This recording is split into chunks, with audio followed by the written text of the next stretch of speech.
शेतकरी कर्जमुक्तीसाठी बच्चू कडूंचा आज नागपुरात महाएल्गार मोर्चा। दुपारी नागपूरच्या बुटीबोरी इथे धडकणार मोर्चा। सरकारच्या बैठकीचं निमंत्रण कडूंनी फेटाळलं।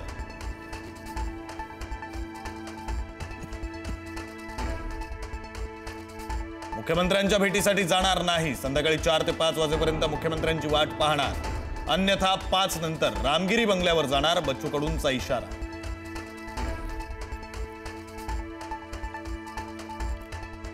पुण्यामध्ये एसआरएचा 763 कोटींचा टीडीआर दरोडा पुढारीमुळे उघड।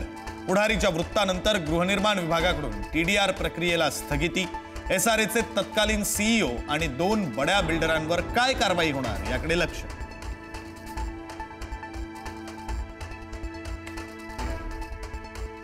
जैन बोर्डिंग व्यवहाराबाबत आज धर्मदाय आयुक्तालयात सुनावणीमध्ये जैन बोर्डिंग जमीन व्यवहार रद्द करण्याचा निर्णय होण्याची शक्यता। 230 कोटी बिल्डरला देण्यासंदर्भात निर्णय होण्याची शक्यता।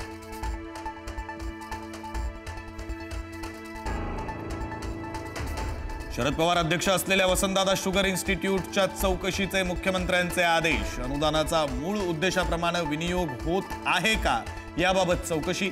साखर आयुक्तांच्या अध्यक्षतेखाली समिती स्थापन।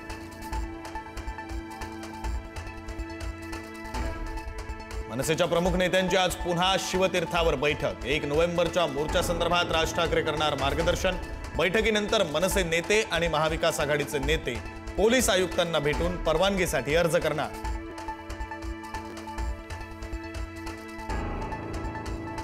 एक नोव्हेंबरच्या मोर्चाचा टीजर जारी। मतदार याद्यांमधील घोळाविरोधात निघणार सत्याचा मोर्चा। मुंबईतील फॅशन स्ट्रीट परिसरात जमण्याचं आवाहन।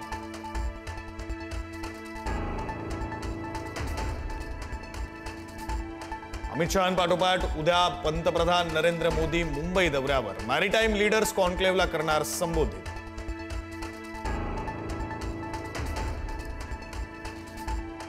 आज राज्य मंत्रिमंडळाची बैठक। आगामी निवडणुकीच्या पार्श्वभूमीवर महत्त्वाचे निर्णय होण्याची शक्यता। अवकाळी पाऊस, महिला डॉक्टर आत्महत्या, पुण्यातील जैन बोर्डिंग संदर्भातही चर्चेची शक्यता।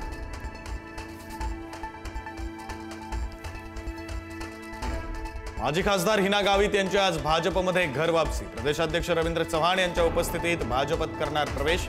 विधानसभेत भाजपचा राजीनामा देऊन अपक्ष लढवली होती निवडणूक।